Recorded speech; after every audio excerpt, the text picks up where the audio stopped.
Let's read some Glitch in the Matrix stories, part 72. I was 18, but at the time I still lived with strict parents, so I had to sneak out if I wanted to go somewhere at night. The day had been relatively normal, just a day off from work running errands, and that night a friend, Tan, and I had planned on him picking me up to dye our hair and smoke.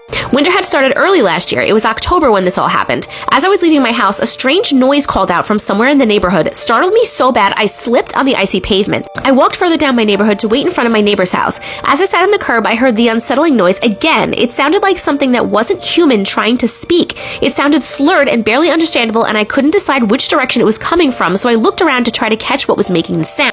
I glanced at the house behind me. My little sister had been friends with the kids that lived there, so I'd been in that house quite a bit and I knew the family well, but as I looked through the big bay window in their living room, I found out that I did not recognize the house. In all the times I'd been there, the house had been open concept, a living room that flowed into the dining room and kitchen, but this time the house had changed. A wall with a TV mounted on it now separated the living room. I was fairly freaked out at that point, but Tan pulled up, so I got in his car and we were off. I told him about my night, the strange noise, and the house that was different, and he mumbled something like, "So it's not just me then." I asked what he meant, and he asked me what blanket was hanging on his wall by his dog's kennel. It was a stupid question. I've been to his house dozens of times. I told him it was the gray one, and he said, "No, that's what I thought too, but it's the Bob Marley one. I woke up earlier and I thought I was just confused." What is happening? I was significantly freaked out now, but then we drove past the park I went to all the time with my sister, and I realized that that looked different too now. There were big pine trees that lined the park to separate the playground from the road, and a sign proclaiming the name of the park that I will swear on till the day that I die had never ever been there before. When I pointed this out to Tan, he agreed that the trees were not there last time he'd seen the park. We noticed other little changes as we drove, fences that were different than how we remembered or seemed to have sprouted up overnight.